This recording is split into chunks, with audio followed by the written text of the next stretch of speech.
Bonjour à toutes, bonjour à tous, bienvenue sur Radio Anne, émission spéciale municipale à 7. Aujourd'hui avec vous Sébastien Denaja, bonjour. Bonjour. Bienvenue, merci Merci. d'avoir accepté notre invitation. On commence avec une première question. Pourquoi vous avez décidé d'être candidat cette année à 7? Eh bien, écoutez, par passion pour ce territoire que j'aime profondément. Voilà, moi, je suis en Essetois depuis des générations et ce territoire, je l'aime profondément. Aujourd'hui, je crois qu'il est en danger si jamais la politique actuelle continuait, notamment en termes d'urbanisation. Et puis, j'ai surtout envie de porter avec toute mon équipe un projet humaniste, écologiste, progressiste, et notamment parce qu'on pense que cette voilà peut être le fer de lance, notamment en matière d'environnement, et puis porter des grandes causes, la jeunesse, l'enfance, bref, un projet d'avenir pour ce territoire, pour le faire vraiment entrer dans le 21e siècle. Une ville en danger, c'est dû à quoi? À des années un peu ratées de tout ce qui s'est passé à 7? Alors, moi, je ne veux pas refaire le bilan ici, les Sétois le connaissent. D'abord, il y a des réussites et des échecs. Il y a surtout quand même un territoire qui souffre, hein. Il y a 26% de taux de pauvreté, il y a 13% de chômage. Puis je crois qu'on n'est pas vraiment rentré dans le 21e siècle. Vous voyez, en matière économique, on est sur un vieux modèle, l'économie résidentielle, on construit des immeubles avec un point chaud au rez-de-chaussée, mais il n'y a pas vraiment cette vision économique aujourd'hui tournée vers les nouveaux leviers économiques, le numérique, l'écologie, la transition énergétique, bref, tous les nouveaux métiers qu'on peut inventer. Et nous, on a des choses à porter en la matière. Alors ce que vous allez proposer pour votre ville, on va en parler dans quelques minutes, mais avant ça, est-ce que vous pourriez vous décrire en 5 mots aujourd'hui sur Radio One pour nos auditeurs? En 5 mots, alors je vais essayer de respecter la consigne. Premier mot, je dirais passionné, comme je viens de le dire. Voilà, la passion du territoire, la passion des gens aussi, hein, voilà, parce que la politique, c'est la rencontre humaine surtout. Je dirais travailleur aussi. On l'a vu quand j'étais député, j'ai été parmi les plus actifs parce que je crois que d'abord, quand même, voilà, l'engagement d'élus ou de futurs élus, c'est du travail, c'est la connaissance des dossiers, c'est important d'être sérieux aussi. Je dirais intègre, hein. Moi, je me suis beaucoup battu sur les questions de corruption. Je crois que l'intégrité, c'est quelque chose de très important si on veut rétablir la confiance avec les citoyens.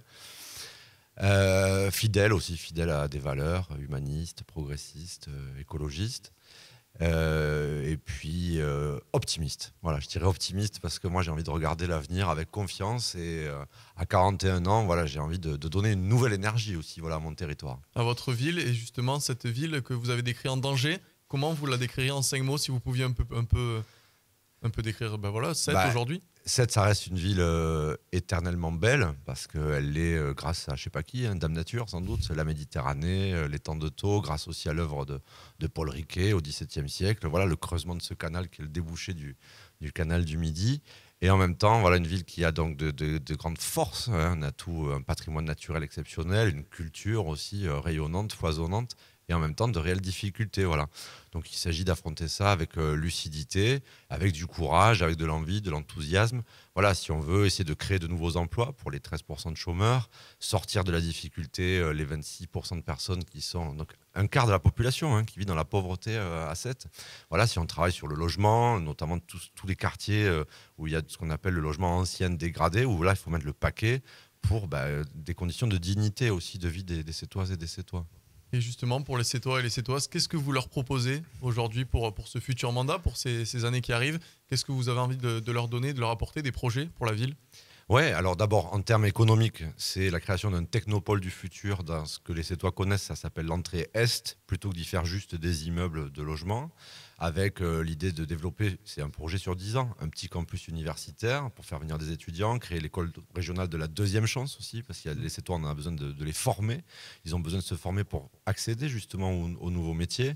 Il y a aussi beaucoup de choses dans un projet que j'ai à côté de moi, mais sur la question écologique, hein, faire de cette la ville de l'excellence environnementale. On veut par exemple créer 2 aires marines protégées pour aussi faire aimer, découvrir notre lagune, la lagune de Thau. Sur le bassin de Thau et en Méditerranée? Oui, tout à fait. L'idée, c'est en concertation avec tous les acteurs concernés, les associations, les pêcheurs, etc. Une aire marine protégée dans l'étang, une aire marine protégée en mer. Ça a été fait au Cap d'Agde il y a 30 ans. Il n'y a aucune raison qu'à 7, on ne sache pas le faire.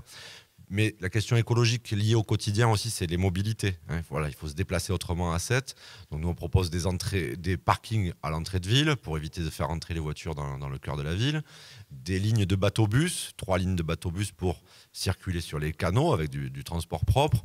Développer un grand plan vélo. Par exemple, on dit 100% des quais équipés d'une piste cyclable sécurisée, et puis un vrai travail aussi sur l'offre de bus, des petites navettes, les horaires aussi pour pouvoir rentrer d'un spectacle le soir, etc. Donc des choses très très concrètes pour se déplacer autrement qu'en bagnole. Donc l'environnement et l'écologie, on l'a compris, c'est une pièce majeure de votre projet?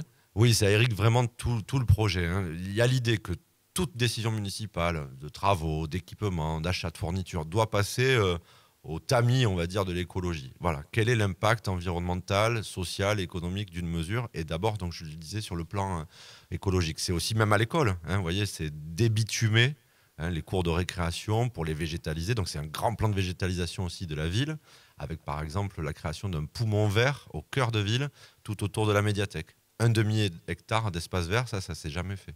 Vous parliez aussi de l'emploi et de la formation. Aujourd'hui, à 7, c'est possible de former au métier pour que l'emploi et le chômage baissent? Oui, moi je Enfin, crois que vous savez, surtout. ce matin, là, je viens de rencontrer des jeunes qui ont monté un espace de coworking. Voilà, c'est des gens qui ont 25 ans, 30 ans. On est capable voilà, de faire à 7 ce qui se fait d'ailleurs à Montpellier, de travailler sur du numérique, sur des métiers d'art, sur croiser la culture, l'écologie. Bref, on peut faire des choses qui se font dans les métropoles, par exemple. C'est notre gare, vous savez. Elle est à un quart d'heure, en fait, non pas de vos studios, mais de la place de la Comédie. Donc, c'est une station de tramway. Donc, si on se connecte à l'écosystème montpelliérain, en termes universitaires et en termes de développement économique, on a vraiment des belles choses à faire. Et des liens avec Montpellier, il peut y en avoir pour plein d'autres choses aussi, j'imagine? Oui, mais les liens avec Montpellier, ils sont forts depuis longtemps, notamment sur le plan culturel, mais sur le plan économique voilà, et universitaire. Moi-même, je suis universitaire. Je crois vraiment qu'on a des choses à bâtir ensemble. En tout cas, la formation, je le répète, effectivement, c'est très important. Garder le centre de formation des apprentis à 7, l'école régionale de la deuxième chance et l'école régionale aussi du numérique. Pour ça aussi, d'ailleurs, bon, j'avoue que je suis heureux de pouvoir compter sur le soutien de Carole Delga, la présidente de région, parce que c'est des projets qui ne pourront pas se mener seuls.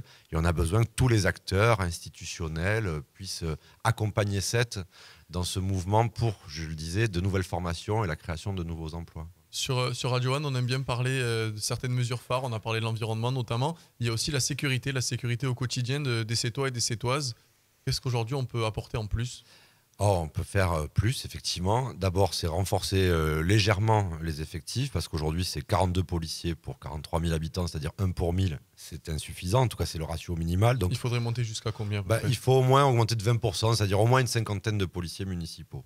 Il faut, par exemple, faire en sorte que les policiers municipaux puissent être tous les matins et tous les après-midi à l'entrée et aux sorties des écoles. Ça, c'est très important, protéger nos enfants. Il faut aussi une vision plus globale, et notamment en termes de prévention. Donc, nous, on propose la création d'une maison de la justice et du droit. Ça marche très bien, par exemple, à Agde. C'est quelques personnes qui sont là, des professionnels du droit, qui permettent de l'aide aux victimes, de la médiation, quand il y a un conflit de voisinage. Le maire peut même faire des rappels à la loi pour des petites incivilités. Vous savez, tous ces trucs qui embêtent les gens au quotidien. Ou même, par exemple, pour un gamin qui serait dans une situation d'absentéisme aggravé à l'école, le maire peut faire une espèce de petit rappel à la loi solennel, parce que si on traite les actes d'incivilité ou de délinquance juvénile même très tôt, en fait, ça peut éviter à un gamin de dériver. Donc vraiment, il y a des choses à faire importantes là-dessus. Et puis, c'est aussi s'engager dans une démarche, on appelle ça la démarche des villes prudentes. Bon, ça fait un peu techno, peut-être, c'est un label. En gros, c'est travailler très concrètement, quartier par quartier, rond-point par rond-point, passage piéton par passage piéton, pour réduire la dangerosité et la gravité et le nombre des accidents. À 7, on a eu encore à déplorer, malheureusement, ces dernières semaines, 2 morts à des passages piétons, où on se dit qu'à 18h, en plein cœur de ville, on ne devrait pas perdre la vie. Malheureusement, et ça arrive encore trop souvent aujourd'hui. Justement, ce que vous êtes en train de nous raconter sur les quartiers, comment on peut fidéliser les citoyens, les amener au cœur des échanges comme ça, pour que dans chaque quartier, j'imagine, il y ait des personnes référentes? Exactement, écoutez, c'est notre programme justement, d'ailleurs je vous l'oubliais presque, mais en termes de méthode, de toute façon, nous on est vraiment dans une logique de démocratie collaborative, même d'ailleurs pour l'environnement, pour l'urbanisme et aussi pour la sécurité. On propose la création d'un observatoire citoyen de la tranquillité publique, où là, justement, des référents dans chaque comité de quartier pourraient signaler. Par exemple, effectivement, qu'un passage piéton est devenu dangereux, qu'une plaque d'égout s'est soulevée, bref, des choses extrêmement concrètes pour permettre que les citoyens aussi soient acteurs de la sécurité, par exemple sur le territoire, mais aussi de plein d'autres choses. Nous, on veut les associer. Le poumon vert que je proposais de créer tout à l'heure, Ça va se faire avec les citoyens. C'est eux qui diront à quel endroit on met les jeux pour enfants, est-ce qu'on met un jeu pour jouer à la pétanque. Voilà, c'est les citoyens qui doivent bâtir la ville de demain, plus que le maire ou ses équipes. Il faut vraiment associer les gens à ce qui va se faire pendant 6 ans. Un mot sur les taxations, sur les impôts. Aujourd'hui, à 7, comment on peut améliorer tout ça? Parce qu'on le voit souvent dans les classements, 7 n'est pas forcément au plus haut. Bon, c'est un sujet très sérieux, hein, et pour cause. Bon, pendant 20 ans, il y a eu un vrai matraquage fiscal, hein, les impôts ont beaucoup augmenté, 36%, la taxe d'habitation, 26% le foncier, 40% le foncier non bâti. Pardon, c'est un peu pénible, mais c'est la réalité qu'ont subi les Sétois. Alors, ils ont artificiellement baissé la dernière année, parce que c'est l'année préélectorale. Donc, nous, on dit aucune augmentation des taux d'imposition. Ça, c'est un engagement qu'on peut tenir. Ça veut dire qu'il faut aller chercher des marges de manœuvre, hein, budgétaires. C'est du coup des meilleures relations avec le département, avec la région. Aller chercher du financement européen, ça aussi, ça ne se fait pas suffisamment bien à 7. Puis on va faire un truc, hein, c'est quand même un audit général des finances de la ville, parce que ça fait 20 ans que la même équipe gère. Il va falloir quand même mettre un peu d'ordre, réduire un certain nombre de dépenses, voitures de fonction, etc. Et puis remettre à plat tous les grands contrats publics, notamment le partenariat public-privé sur l'éclairage, parce que c'est 60 millions d'euros sur 20 ans, avec par exemple 11 millions d'euros de frais financiers. Donc moi, je veux rencontrer le prestataire et savoir à quoi correspondent vraiment ces sommes, parce que je crois qu'il y a des marges de manœuvre budgétaires à retrouver. Aujourd'hui, pour terminer, qu'est-ce que vous auriez envie de dire aux auditeurs de Radio One qui ne veulent plus voter en 2020 ? Que je les comprends, parce que souvent la politique déçoit. Moi-même, vous voyez, j'ai été parlementaire. Moi-même, j'ai été déçu par la politique nationale. C'est pour ça qu'aujourd'hui, je suis très heureux de ne faire que de la politique locale. Moi, ma seule ambition, c'est d'être le prochain maire de la ville de Sète. J'en ai aucune autre. Je ne serai candidat à aucune autre élection, parce que c'est là que je me réalise pleinement, et parce que je crois que c'est là qu'on peut changer les choses. Donc moi, j'ai envie de dire aux Sétoises et aux Sétois qui nous écoutent, ne vous désintéressez pas de la politique, parce que sinon, de toute façon, la politique, elle s'intéresse à vous, et que concrètement, on peut faire changer les choses dans votre quotidien, dans votre rue, dans votre quartier, pour les écoles de vos enfants, pour, par exemple, créer une résidence senior sociale pour les personnes plus âgées. Voilà, on peut transformer notre quotidien. Je ne dis pas qu'on va changer la vie, mais on peut changer des éléments importants de ce qui fait notre vie au quotidien. Et voilà, puis moi j'ai envie de porter ça avec une énergie nouvelle. Et j'espère aussi qu'on est capable aujourd'hui de faire de la politique autrement. Voilà. Merci beaucoup, Sébastien Denaja. Merci à vous.